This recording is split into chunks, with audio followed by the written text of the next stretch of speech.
ರಾಘು ಹೋದ ದಾರಿಯಲ್ಲಿ ನೋಡುತ್ತಾ ನಿಂತು ಬಿಟ್ಟರು ಸ್ತಬ್ಧರಾಗಿ. ಮೌನವೇ ರಾಜ್ಯವಾಳುತ್ತಲಿತ್ತು. ಅಭಿ, ಅಂಜು, ಹರ್ಷ, ಕಾರ್ತಿ, ಅವನ ಸೀನಿಯರ್ಸ್ ಎಲ್ಲರೂ ಅವನನ್ನು ಹುಡುಕುತ್ತಾ ಹೊರಟರು. ಅವನ ರೂಮಿಗೆ ಬಂದು ನೋಡಿದರೆ ಎಲ್ಲರೂ ತಟಸ್ಥವಾಗಿ ನಿಂತಿದ್ದರು. ಅವನ ನೋವಿಗೆ, ಅಸಹನೆಗೆ ರೂಮಿನಲ್ಲಿರುವ ವಸ್ತುಗಳೆಲ್ಲ ಚೆಲ್ಲಾಪಿಲ್ಲಿ ಆಗಿದ್ದವು. ಹತ್ತು ರಾಘುನ ಕಣ್ಣುಗಳೆಲ್ಲವೂ ಬಾತುಕೊಂಡಿದ್ದವು. ಒಂದು ಕ್ಷಣ ಅವನ ಸ್ಥಿತಿಯನ್ನು ಅರ್ಥೈಸಿಕೊಂಡವರು ಅವನ ಹತ್ತಿರ ಹೋಗುವುದಕ್ಕೂ ಭಯಪಡುತ್ತಿದ್ದರು. ಅವರ ತುಮುಲಗಳನ್ನು ಅರಿತವನಂತೆ ಹರ್ಷ, ಅಭಿ, ಕಾರ್ತಿ ಅವನ ಹತ್ತಿರ ಹೋದರು. ಅವರೆಲ್ಲರೂ ಕಂಡು ತಲೆ ತಗ್ಗಿಸಿದನು. ತಗ್ಗಿಸಿದ ತಲೆಯನ್ನು ಎತ್ತಿ ಅವನನ್ನೇ ದಿಟ್ಟಿಸಿ ನೋಡುತ್ತಿದ್ದನು ಹರ್ಷ. ನಿನ್ನ ಈ ನಡವಳಿಕೆ ಎಷ್ಟು ಜನರ ಮೇಲೆ ಪರಿಣಾಮ ಬೀರುತ್ತದೆ ಅನ್ನೋ ಅರಿವಾದರೂ ನಿನಗಿದೆಯಾ ರಾಘು? ತಲೆ ಎತ್ತಿ ಮಾತಾಡು, ಸ್ಪೀಕ್ ಅಪ್, ರಾಘು ಕೂಗಿದನು. ಅವನ ಧ್ವನಿಗೆ ನಡುಗಿದವನೇ ಮುಂದೆ ಮಾತನಾಡಲು ಪದಗಳನ್ನು ತಡಕಾಡುತ್ತಿದ್ದನು. ನಿನಗೆ ಈ ಮದುವೆ ಇಷ್ಟ ಇಲ್ಲ ಅಂದರೆ ಧೈರ್ಯವಾಗಿ ನಿಮ್ಮ ಅಪ್ಪ ಅಮ್ಮನ ಮುಂದೆ ನಿಂತು ಹೇಳು. ಅದು ಬಿಟ್ಟು ಹೀಗೆಲ್ಲ ಬಿಹೇವ್ ಮಾಡ್ತಾರ ಯಾರಾದರೂ? ನೀನು ಎಜುಕೇಟೆಡ್ ಅಂತಾರ? ನಿನ್ನಿಂದ ನಾನು ಇದನ್ನು ಎಕ್ಸ್ಪೆಕ್ಟ್ ಮಾಡಿರಲಿಲ್ಲ. Don't we like A child? ನನ್ನ ಮಾತನ್ನು ಕೇಳ್ತೀಯಾ? ಎಂದು ತಲೆ ಆಡಿಸಿದನು. ಹಾಗಾದರೆ ಸುಮ್ಮನೆ ಈ ಮದುವೆ ಆಗು, ಬೇರೆ ಮಾತು ಬೇಕಿಲ್ಲ. ಬೆಳಗು ಸೂರ್ಯ ಹೇಗೆ ನಗ್ತ ನಗ್ತ ನಮಗೆ ಬೆಳಕನ್ನು ತರ್ತಾನೋ ಹಾಗೆ ನೀನು ಎಲ್ಲವನ್ನು ಮರೆತು ನಗ್ತ ನಗ್ತಾ ಇರಬೇಕು. ಕೈಲಾಗದೆ ಇರೋರ ಥರ ನಡ್ಕೊಬೇಡ. ಅರ್ಥ ಆಗಿದೆ ಅಂತ ಅಂದ್ಕೊಳ್ತೀನಿ ಎಂದು ಹೇಳಿದವನು ಎಲ್ಲರಿಗೂ ಹೊರಗಡೆ ಬನ್ನಿ ಎಂದನು. ಅಭಿಯ ಸಹಿತ ಎಲ್ಲರೂ ಹರ್ಷನ ಹಿಂಬಾಲಿಸಿದರು. ಅಂಜು ಮಾತ್ರ ತನ್ನ ಅಣ್ಣನನ್ನು ಬಿಟ್ಟು ಹೊರಗೆ ಬರಲಿಲ್ಲ. ಅವನನ್ನು ತನ್ನ ಮಡಲಿಗೆ ಹಾಕಿಕೊಂಡು ಅವನ ತಲೆಯನ್ನು ಸವರಿ ಅವನು ಮಲಗಿದ ನಂತರ ನಿಧಾನಕ್ಕೆ ಅವನನ್ನು ಪಕ್ಕಕ್ಕೆ ಸರಿಸಿ ಹೊರಗೆ ಬಂದು ಅಳುತ್ತಿದ್ದಳು. ಅವಳು ಓದದ್ದನ್ನು ಖಚಿತಪಡಿಸಿಕೊಂಡ ನಂತರ ಎದ್ದು ಬಾಗಿಲು ಮುಚ್ಚಿ ಸಮಾಧಾನವಾಗುವವರೆಗೂ ಕಣ್ಣೀರು ಸುರಿಸಿದನು. ಅಭಿ, ಅಂಜು ಅವನ ಸ್ಥಿತಿಯನ್ನು ಕಂಡು ಅಳುತ್ತಿದ್ದರು. ಅಭಿ ಅಂಜುನ ಅಪ್ಪಿ ಸಮಾಧಾನ ಪಡಿಸುತ್ತಾ, ನೀನು ಹೀಗೆ ಅಳ್ತಾ ಇರಬೇಡ್ವೆ, ಈ ಮದುವೆನ ತಡೀತೀನಿ. ಅವನಿಗೆ ಇದರಿಂದ ಮುಕ್ತಿ ಸಿಗಲಿ. ಅವನ ಮನಃಶಾಂತಿಗಾಗಿ ನಮ್ಮ ಜೊತೆ ಫಾರಿನ್ಗೆ ಕರೆದುಕೊಂಡು ಹೋಗೋಣ. ವಾತಾವರಣದಿಂದ ಅವನ ಮನಸ್ಸು ಬದಲಾದರೂ ಬದಲಾಗಬಹುದು. ಸಮಾಧಾನ ಮಾಡ್ಕೋ ಅಭಿ, ಎಲ್ಲ ಸಮಸ್ಯೆಗಳಿಗೂ ಬರೀ ಕಣ್ಣೀರು ಪರಿಹಾರ ಅಲ್ಲ ಎಂದ ಹರ್ಷ. ಅಂಜು, ಕಾರ್ತಿ, ಶ್ರೇಯಾ, ಸಿರಿ, ಸುಪ್ರಿ ಎಲ್ಲರೂ ಹೋಗಿ ಮಲಗಿಕೊಳ್ಳಿ. ಪದೇ ಪದೇ ಅದೇ ವಿಷಯನ ಯಾರು ಮಾತಾಡೋಕೆ ಹೋಗಬೇಡಿ. ಹಾಗೆ ಇಲ್ಲಿ ನಡೆದಿರೋ ವಿಷಯ ಮುಖ್ಯವಾಗಿ ರಾಘು ಅಪ್ಪ ಅಮ್ಮನಿಗೆ ಗೊತ್ತಾಗೋದು ಬೇಡ ಎಂದು ಹೇಳಿ ಹೊರಡಬೇಕಾದರೆ ಎದುರಿನಲ್ಲಿ ರಾಘು ಅಪ್ಪ ಅಮ್ಮನನ್ನು ಕಂಡು ಎಲ್ಲರ ಮುಖದಲ್ಲೂ ಬೆವರು, ಆ ತಂಪಾದ ಗಾಳಿಯಲ್ಲೂ. ಅಂಕಲ್, ಆಂಟಿ ಎಂದನು ಅಭಿ ಕಾರ್ತಿ. ಹೌದಪ್ಪ ಕಾರ್ತಿ, ಏನಿದೆಲ್ಲ? ಯಾಕೆ ಅವನು ಹೀಗೆ ಆಡ್ತಿದ್ದಾನೆ? ಈ ಹನಿ ಯಾರು? ಅಲ್ಲಿದ್ದವರಿಗಿಂತ ಅಭಿ, ಅಂಜು, ಜಾನಕಿಯವರಿಗೆ ಆಶ್ಚರ್ಯ, ಈ ವಿಷಯ ಇವರಿಗೆ ಹೇಗೆ ಗೊತ್ತಾಯಿತು ಎಂದು. ಅಪ್ಪ, ಇದೆಲ್ಲ ನಿಮಗೆ ಹೇಗೆ ಗೊತ್ತಾಯಿತು?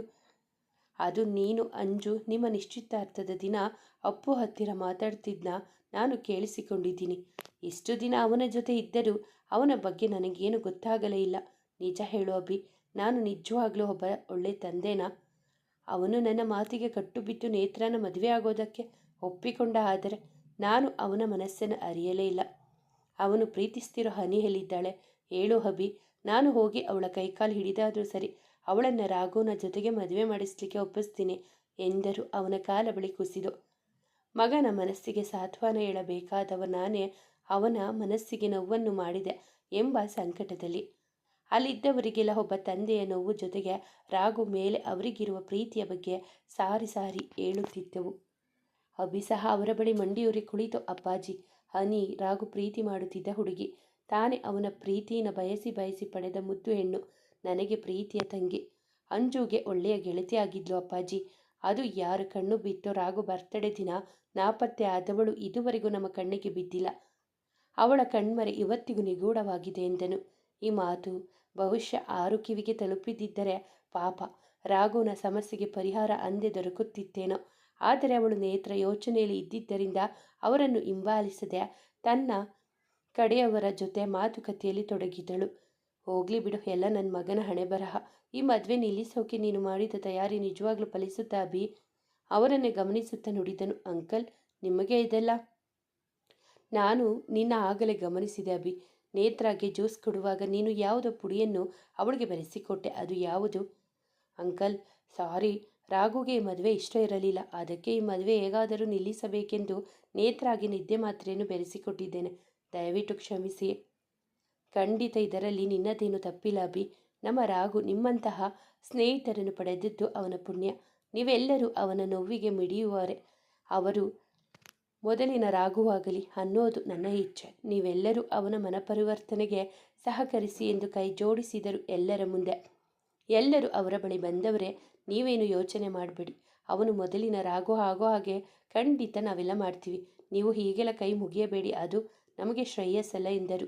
ಎಲ್ಲರೂ ಈಗ ಹೊರಡೋಣ, ಆಪರೇಷನ್ ನೇತ್ರ ಸಕ್ಸಸ್ ಮಾಡೋಕೆ. ನೀವೆಲ್ಲರೂ ನಿಶ್ಚಿಂತೆಯಿಂದ ಮಲಗಿ. ನಾನು ಅವಳಿಗೆ ನಿದ್ದೆ ಮಾತ್ರೆ ಕೊಟ್ಟಿದ್ದೇನೆ. ಅವಳನ್ನು ಕಿಡ್ನಾಪ್ ಮಾಡೋಕೆ ಹೇಳಿದ್ದೇನೆ. ನಮ್ಮವರು ರೆಡಿಯಾಗಿದ್ದಾರೆ. ಸರಿ ಅಭಿ, ನೀನು ಅಂಜು ಹೋಗಿ ಮಲಗಿ. ಬೆಳಿಗ್ಗೆ ನಿಮ್ಮ ಮದುವೆ, ನಿದ್ದೆಗೆಡಬೇಡಿ ಎಂದ ಹರ್ಷ ಮಾತಿಗೆ, ಇಲ್ಲ ಸೀನಿಯರ್, ನಮ್ಮ ಮದುವೆ ನಿಂತರೂ ನನಗೆ ಬೇಜಾರಾಗುವುದಿಲ್ಲ.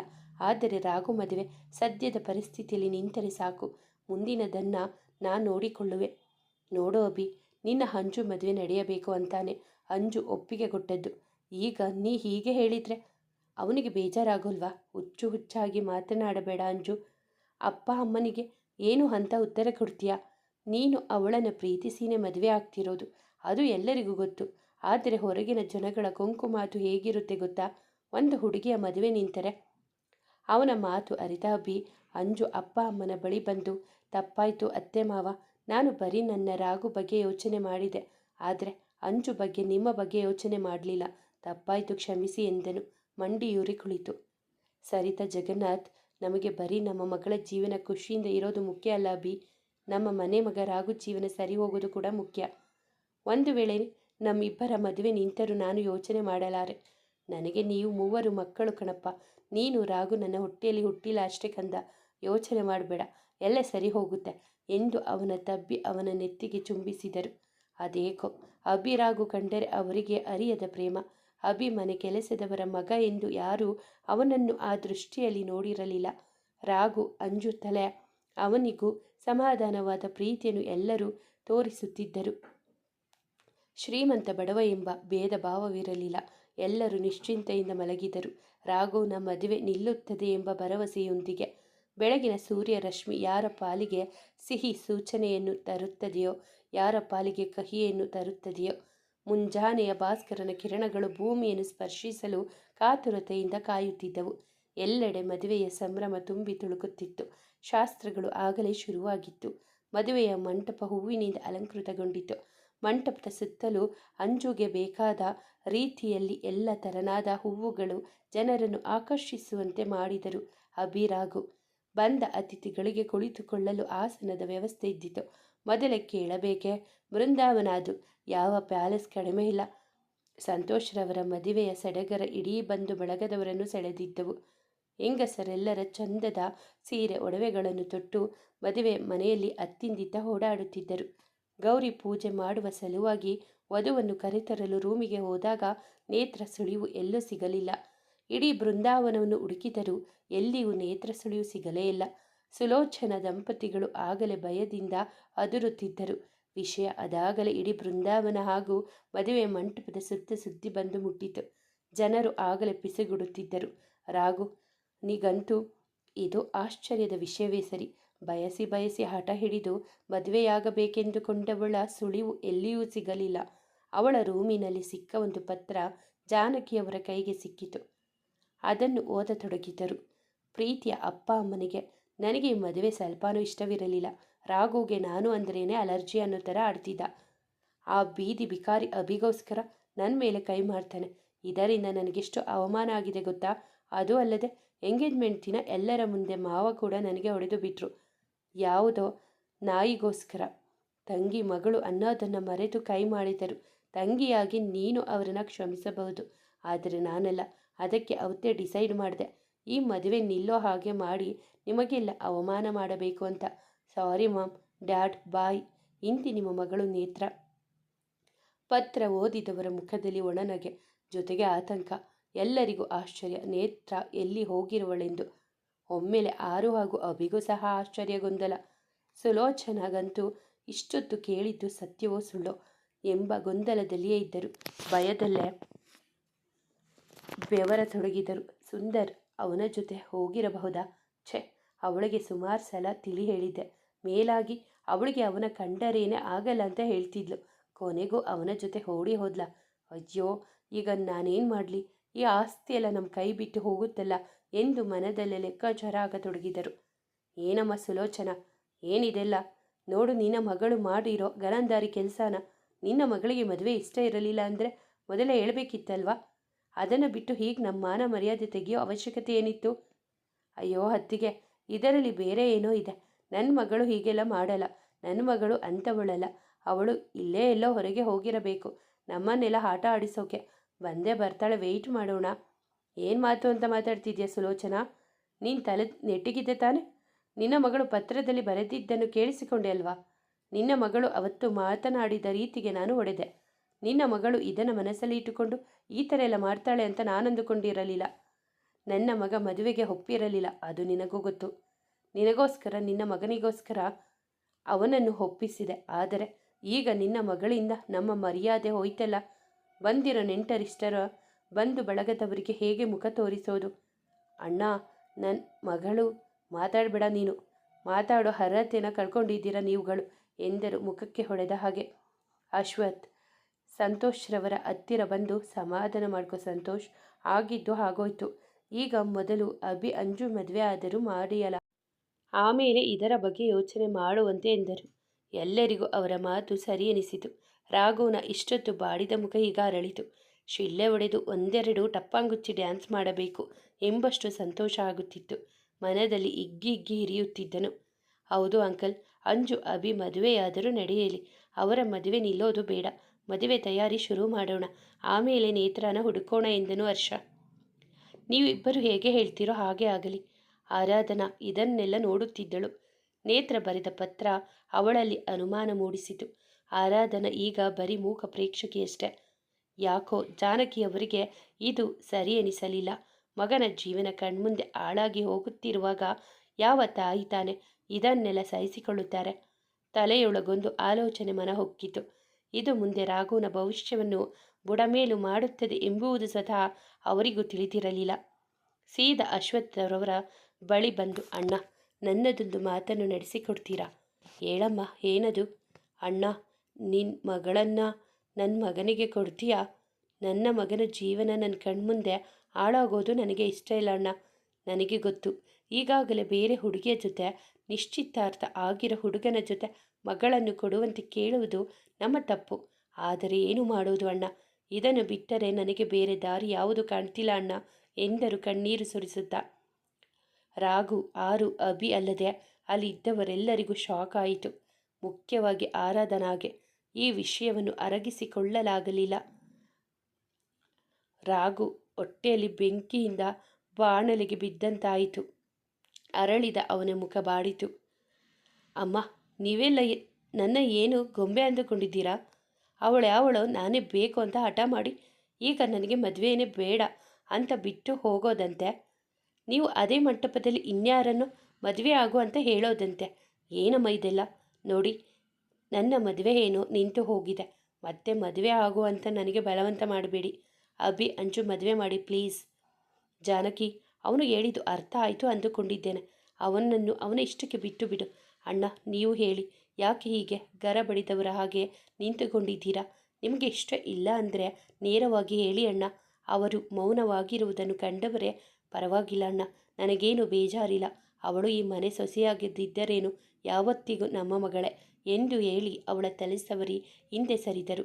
ಅಭಿ, ಅಂಜುಗೆ ರಾಘು ಜೀವನ ಇನ್ನಾದರೂ ಸರಿ ಹೋಗಬಹುದು ಎಂದು ಒಳಗೊಳಗೆ ಖುಷಿಯಾದರೂ ದೊಡ್ಡವರ ಮಧ್ಯೆ ತಲೆ ಹಾಕಬಾರದು ಎಂದು ಸುಮ್ಮನೆ ನಿಂತಿದ್ದರು. ಜಾನಕಿ, ನಿಂತ್ಕೋಮ, ನನಗೆ ಒಪ್ಪಿಗೆ ಇದೆ. ರಾಘುನನ್ನು ನನ್ನ ಮಗಳಿಗೆ ತಂದುಕೊಳ್ಳೋಕೆ ಎಂದು ಖುಷಿಯಿಂದ ನುಡಿದರು. ಅಣ್ಣ, ನಿಜ ಹೇಳ್ತಿದ್ದೀಯಾ? ಹೌದು ಜಾನಕಿ, ಇದಕ್ಕೆ ಸಂಪೂರ್ಣ ಒಪ್ಪಿಗೆ ಇದೆ.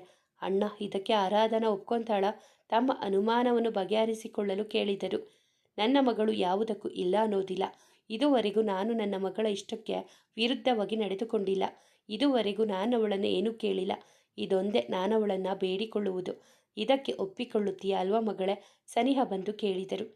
ಅವರ ಮುಖಚರ್ಯೆಯೇ ಹೇಳುತ್ತಿತ್ತು. ಒಪ್ಪಿಕೋ ಎಂಬಂತೆ ಮನಸೊಪ್ಪದ ಮದುವೆಗೆ ಮೌನದಿ ಸಮ್ಮತಿಸಿದಳು. ಅತ್ತಿಗೆ, ಯಾರು ಒಪ್ಪಿಗೆ ಕೊಟ್ಟರೂ ಈ ಮದುವೆಗೆ ನಾನು ಒಪ್ಪಿಗೆ ಕೊಡಲ್ಲ. ನನ್ನ ಮಗಳಿಗೆ ಅನ್ಯಾಯ ಆಗೋಕೆ ಬಿಡೋದಿಲ್ಲ. ನಾನು ನಿಮ್ಮ ಮೇಲೆ ಪೊಲೀಸ್ ಕಂಪ್ಲೇಂಟ್ ಕೊಡ್ತೀನಿ.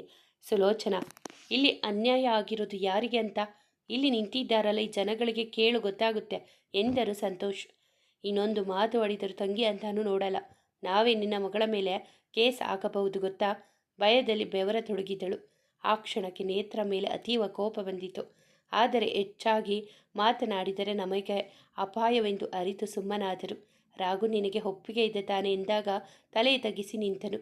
ಏನನ್ನು ಮಾತನಾಡದ ಆರಾಧನ ಮೇಲೆ ಅವನಿಗೆ ಕೋಪದ ಜೊತೆಗೆ ಅವಳ ಮೇಲೆ ದ್ವೇಷ ಮೂಡುವಂತೆ ಮಾಡಿತು. ಮೌನಂ ಸಮ್ಮತಿ ಲಕ್ಷಣಂ. ಅವನ ಒಪ್ಪಿಗೆ ಇದೆ ಎಂದು ಭಾವಿಸಿದರು. ಅಭಿ, ಅಂಜು, ನಿಧಿ, ಹರ್ಷ, ಸಿರಿ, ಕಾರ್ತಿ, ಸುಪ್ರಿ, ಶ್ರೇಯ ಎಲ್ಲರಿಗೂ ಖುಷಿಯಾಯಿತು. ಅವನ ಮೌನ ಒಪ್ಪಿಗೆ ನೀಡಿಲ್ಲ ಎಂದು ಅರಿತರು ಸಹ ಅವನ ಮುಂದಿನ ಭವಿಷ್ಯ ಇನ್ನಾದರೂ ಸುಖ ಸಂತೋಷದಿಂದ ಇರಲಿ ಎಂದು ಮೂಕ ಪ್ರೇಕ್ಷಕರಂತೆ ಸುಮ್ಮನಿದ್ದರು. ಇಬ್ಬರು ಹುಡುಗರಿಂದ ನಡೆಯಬೇಕಾಗಿದ್ದ ಎಲ್ಲ ಶಾಸ್ತ್ರಗಳು ಆಗಲೇ ಶುರುವಾಗಿತ್ತು. ಮದುಮಕ್ಕಳ ಕೈಯಲ್ಲಿ ಗೌರಿ ಪೂಜೆ ಮಾಡಿಸಿ 5 ಜನ ಮುತ್ತೈದೆಯರಿಗೆ ಬಾಗಿನ ನೀಡಿದರು. ಇತ್ತ ಹುಡುಗರಿಗೆ ಕಾಶಿ ಯಾತ್ರೆ ಶಾಸ್ತ್ರ ಮಾಡಿ ಮುಗಿಸಿದರು. ಪುರೋಹಿತರು ವಧುವನ್ನು ಕರೆದುಕೊಂಡು ಬನ್ನಿ ಎಂಬ ಕೂಗಿಗೆ ತನ್ನ ಹುಡುಗಿಯನ್ನು ಯಾವಾಗ ನೋಡುವೆನೋ ಎಂಬ ಕಾತುರ ಅಬ್ಬಿಗೆ. ಆದರೆ ರಾಘು ಎಂದಿಗೂ ನೀನು ನನ್ನ ಮನಸ್ಸಿನೊಳಗೆ ಬರೋದಕ್ಕೆ ಆಗೋದಿಲ್ಲ. ಈ ಮನಸ್ಸಿನಲ್ಲಿ ಯಾವತ್ತೂ ಹನಿಗೆ ಜಾಗ ಇರೋದು ಎಂದುಕೊಂಡು ಸುಮ್ಮನೆ ಕುಳಿತಿದ್ದ. ಅವನ ಸ್ನೇಹಿತರೆಲ್ಲರಿಗೂ ಸಂಭ್ರಮ. ಕೊನೆಗೂ ಒಪ್ಪಿಗೆ ಕೊಟ್ಟ ನಾವೆಲ್ಲ ಮುಂದೆ ಇಬ್ಬರು ಅರ್ಥ ಮಾಡಿಕೊಂಡು ಜೀವನ ಶುರು ಮಾಡಲಿ ಎಂಬ ಆಸೆಯನ್ನು ಹೊತ್ತು ನಿಂತಿದ್ದರು.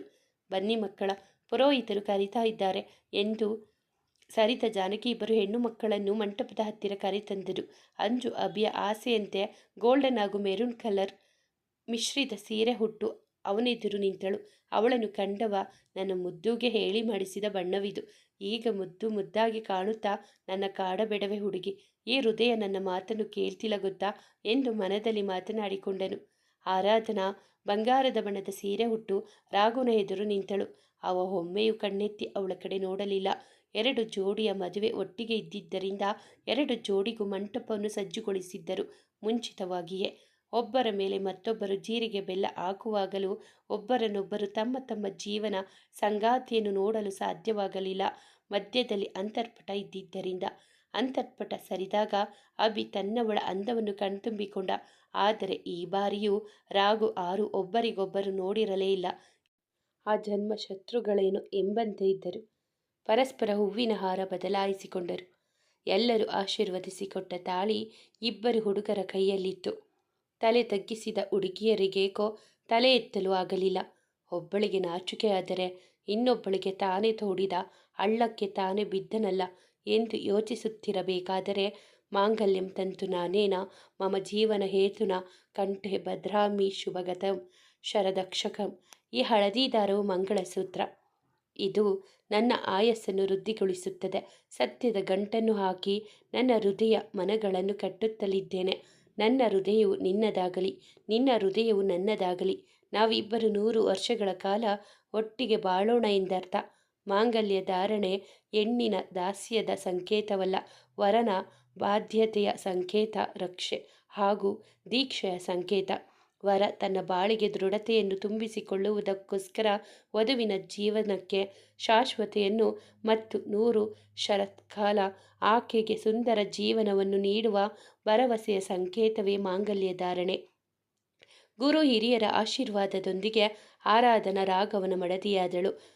ಉರಿಯುತ್ತಿರುವ ಅಗ್ನಿ ಕುಂಡದ ಎದುರು ಕುಳಿತಿದ್ದವಳ ಮನ, ನಿನ್ನ ಜೀವನವು ಕೊನೆಯಲ್ಲಿ ಹೀಗೆ ಹುರಿದು ಬೂದಿಯಾಗಬೇಕು. ನಿನ್ನ ನಾಶ ನನ್ನ ಜೀವನದ ಬಹುದೊಡ್ಡ ಕಾಯಕವೆಂದುಕೊಂಡಳು. ಅಂಜಲಿ ಅಭಿನವ್ನ ಮಡದಿಯಾದಳು. ಥ್ಯಾಂಕ್ ಯು ಮುದ್ದು, ನನ್ನ ಜೀವನಕ್ಕೆ ಬಂದಿದ್ದಕ್ಕೆ ಎಂದು ಸಿರು ಅವಳ ಹಣೆಗೆ ಪ್ರೀತಿಯ ಮುತ್ತನ್ನಿಟ್ಟನು. ಪುರೋಹಿತರ ಅಣತೆಯಂತೆ ಇಬ್ಬರು ತಮ್ಮ ತಮ್ಮ ಹುಡುಗಿಯರ ಹಣೆಗೆ ಸಿಂಧೂರವಿಟ್ಟು ಕೆನ್ನೆಗೆ ಅರಿಶಿಣ ಹಚ್ಚಿದರು. ಮೊದಲು ಬಲಗಾಲು, ಎರಡನೇ ಬೆರಳಿಗೆ ಕಾಲುಂಗುರ ತೊಡಿಸಿ, ನಂತರ ಎಡಗಾಲಿಗೆ ಕಾಲುಂಗುರ ತೊಡಿಸಿ ಪುರೋಹಿತರು ಹೇಳಿದಂತೆ ಮಾಡಿದರು ಇಬ್ಬರು ಹುಡುಗರು. ಕನ್ಯಾದಾನ. ಅಂಜು ಹಾಗೂ ಆರಾಧನಾಗೆ ತಂದೆ ತಾಯಿ ಜಾಗದಲ್ಲಿ ನಿಂತು ಕನ್ಯಾದಾನ ಮಾಡಿದರು. ಕನ್ಯಾದಾನ ಮಾಡಿದವರ ಕಣ್ಣಲ್ಲಿ ನೀರು. ಆರಾಧನಾ ಮಗಳ ಸ್ಥಾನ ಕೊಟ್ಟ ಸರಿತ ದಂಪತಿಗಳ ಪ್ರೀತಿಗೆ ಕಣ್ತುಂಬಿ ಬಂದವಳಿಗೆ. ಅಭಿಯ ತಂದೆ ತಾಯಿಯ ಜಾಗದಲ್ಲಿ ಜಾನಕಿ ದಂಪತಿಗಳಿದ್ದರು. 7 ಹೆಜ್ಜೆಗಳ ಸಪ್ತಪದಿ ತುಳಿದು ಕೊನೆಯದಾಗಿ ಮಂತ್ರ ಹೇಳಿ ಸಪ್ತಪದಿ ತುಳಿದರು. ಮದುವೆಯಾದ ನೂತನ ವಧುವರರಿಗೆ ಸತ್ಯ, ನೀತಿ, ಪ್ರೀತಿ, ಸಹಬಾಳ್ವೆ ನಡೆಸಲಿ ಎಂಬ ಉದ್ದೇಶದಿಂದಲೇ ತಾಳಿಶಾಸ್ತ್ರ ಮುಗಿದ ನಂತರ ಅರುಂಧತಿ ನಕ್ಷತ್ರವನ್ನು ತೋರಿಸುತ್ತಾರೆ. ಊಟದ ಶಾಸ್ತ್ರವು ಮುಗಿಯಿತು. ರಾಘುನನ್ನು ಛೇಡಿಸುವವರೇ ಎಲ್ಲರೂ. ಅವನ ಪಕ್ಕದಲ್ಲಿದ್ದ ಆರಾಧನಾಗೆ ಯಾವ ಸಂತೋಷವನ್ನು ಸಂಭ್ರಮಿಸುವ ಮನಸ್ಸು ಇರಲಿಲ್ಲ. ಆದಿತ್ಯ ಇದ್ದಿದ್ದರೆ ಆರಾಧನ ಮದುವೆ ನಡೆಯುವ ಪ್ರಯತ್ನವನ್ನು ಮಾಡುತ್ತಿದ್ದನು. ಈ ವಿಷಯ ತಿಳಿದರೆ ಹೇಗೆ ಸ್ವೀಕರಿಸುವನು ಎಂಬ ಭಯ ಆರಾಧನಾಗೆ. ಕೊನೆಗೆ ಉಳಿದಿದ್ದು ಹೆಣ್ಣೊಪ್ಪಿಸುವ ಶಾಸ್ತ್ರ. ಆರಾಧನಾಗೆ ಅಪ್ಪನನ್ನು ಬಿಟ್ಟರೆ ತವರು ಮನೆಯ ಬೇರೆ ಯಾವ ಸಂಬಂಧಗಳೂ ಇರಲಿಲ್ಲ. ಅಪ್ಪನನ್ನು ತಬ್ಬಿ ಜೋರಾಗಿ ಬಿಕ್ಕಿ ಬಿಕ್ಕಿ ಹತ್ತಳು.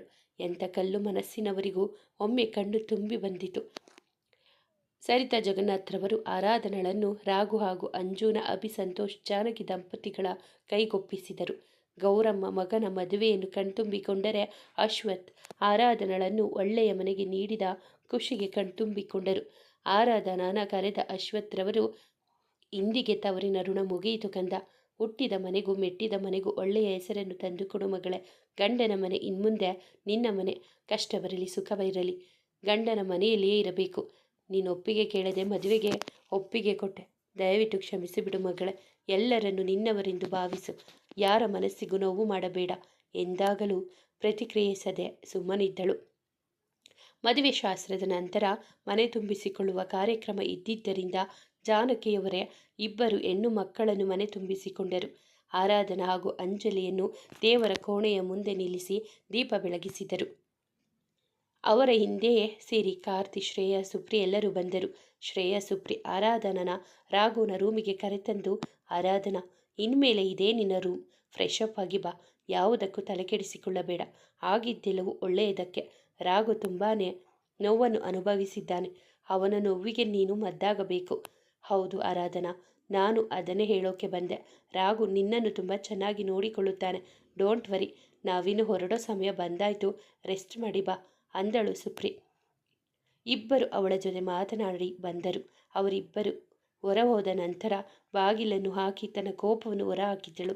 ಅವಳ ಕೋಪಕ್ಕೆ ಬಲಿಯಾಗಿದ್ದು ಮಾತ್ರ ರೂಮಿನಲ್ಲಿರುವ ವಸ್ತುಗಳು. ಈಗ ನಾ ಏನು ಮಾಡಲಿ? ಇವನ ಮೇಲೆ ದ್ವೇಷ ಅಂತ ಬಂದವಳು ಈಗ ಇವನ ಹೆಂಡತಿಯಾಗಿ ಇವನ ರೂಮ್ನಲ್ಲಿ. ಛೆ ಅಪ್ಪ, ನನ್ನ ಬಾಯಿ ಮಾತಲ್ಲಿ ಕಟ್ಟಿ ಹಾಕಿಬಿಟ್ರು.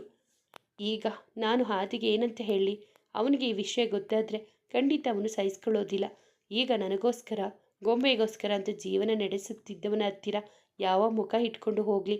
ಅಪ್ಪ, ಅವನಿಗೆ ವಿಷಯ ಗೊತ್ತಾದರೆ ಯಾರು ಬೇಡ ಅಂತ ಊರೇ ಬಿಟ್ಟು ಹೋಗ್ತಾನೆ. ದೊಡ್ಡ ತಪ್ಪು ಮಾಡಿಬಿಟ್ರಿ ಅಪ್ಪ. ನನ್ನ ಒಪ್ಪಿಗೆಯನ್ನು ಕೇಳದೆ ಗಂಡ, ಮನೆ, ಮಕ್ಕಳು ಅಂತ ಸಂಸಾರ ಜೀವನ ಮಾಡಿಕೊಂಡು ಬದುಕು ಹೆಣ್ಣು ನಾನಲ್ಲ, ಪಂಕಜಮ್ಮ, ಗೊಂಬೆ ಅಮ್ಮ. ಅವರ ಆತ್ಮ ನೆಮ್ಮದಿಯಿಂದ ಇರಬೇಕು ಅಂದರೆ ಈ ಪಾಪಿಗೆ ಸರಿಯಾದ ಶಿಕ್ಷೆ ಆಗಲೇಬೇಕು. ಎಷ್ಟು ಜನರ ಜೀವನ ಹಾಳಾಗಿದೆಯೋ ಇವನಿಂದ. ಇಷ್ಟು ದಿನ ಹೊರಗಡೆ ಇದ್ದು ನಿನ್ನ ಮೇಲೆ ಕತ್ತಿ ಮಸಿತಿದ್ದೆ. ನಿನ್ನ ಜೀವನ ಹೇಗೆ ಹಾಳು ಮಾಡಬೇಕು ಅಂತ ಯೋಚನೆ ಮಾಡುತ್ತಿದ್ದೆ. ಆದರೆ ಈಗ ನಿನ್ನ ಜೊತೆಯಲ್ಲೇ ಇದ್ದು ನಿನಗೆ ನರಕ ತೋರಿಸ್ತೀನಿ, ನೋಡ್ತಾ ಇರು. ನಿನಗೂ ಒಬ್ಬ ತಂಗಿ ಇದ್ದಾಳೆ. ಅವನ ಜೀವನ ಹೀಗೆ ಹಾಳಾಗಿದ್ದರೆ ಸುಮ್ಮನೆ ಇರುತ್ತಿದ್ದ ನೀನು? ನಿನ್ನಿಂದ ಒಂದು ಹುಡುಗಿಯ ಜೀವನ ಹಾಳಾಯಿತಲ್ಲ, ಅದನ್ನು ಯಾರು ಸರಿಪಡಿಸುತ್ತಾರೆ? ನಿನ್ನ ಕತೆ ಮುಗಿಯಿತು.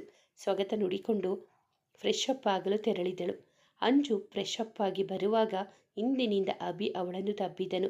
ಸ್ಪರ್ಶದಲ್ಲೇ ತನ್ನವನೆಂದು ಅರಿತವಳು, ಬಿಡು ಅಭಿ, ನೀನು ಯಾಕೆ ನನ್ನ ರೂಮಿಗೆ ಬಂದಿದ್ಯಾ? ಯಾರಾದರೂ ನೋಡಿದರೆ ಏನು ಅಂದುಕೊಳ್ಳೋದಿಲ್ವಾ? ನಿನಗೆ ಸ್ವಲ್ಪನೂ ನಾಚಿಕೆಯೇ ಇಲ್ವಾ ಎಂದು ಬೈಯುತ್ತಿದ್ದವಳ ತುಟಿಯನ್ನು ಬಂಧಿಸಿದನು. ಮೊದಲು ವಿರೋಧಿಸಿದರೂ ನಂತರ ಅವನ ಚುಂಬನದ ಸವಿಯನ್ನು ಅನುಭವಿಸಿದಳು. ಏನೇ ಇಲಿಮರಿ, ಏನೋ ನಮ್ಮ ಹುಡುಗಿ ಅಂದಾನ ನೋಡೋಣ ಅಂತ ಬಂದರೆ ಹೀಗೆ ಮಾತನಾಡುತ್ತಿದ್ದೀಯಾ? ನಾನೇನು ಕಂಡೋರ್ ಹೆಣ್ಮಕ್ಳು ರೂಮಿಗೆ ಹೋದೆ ಅನ್ನೋ ಥರ ಅವಾಜಾಗ್ತೀಯಾ? ಅವಳಿಂದ ದೂರ ಸರಿದು ನಿಂತನು. ಅವನ ಸ್ಪರ್ಶ, ಚುಂಬನದ ಸುಖ ಅನುಭವಿಸಿದವಳು ನಾಚಿ ತಲೆ ತಗ್ಗಿಸಿದಳು. ಯಾಕೋ ನನ್ನ ಮುದ್ದು ಇಷ್ಟೊಂದು ನಾಚಿಕೊಂಡಿರೋದು? ನಾಚಿಕೊಳ್ಳುವಂಥದ್ದು ಏನಾಯಿತು? ಈಗ ನಿನ್ನ ಕೆನ್ನೆ ಯಾಕೋ ಇಷ್ಟೊಂದು ಕೆಂಪಾಗಿದೆ? ಹೇಳು ಮುದ್ದು, ಏನಾಯಿತು ಅಂತ ಕಣ್ಣೊಡೆದನು.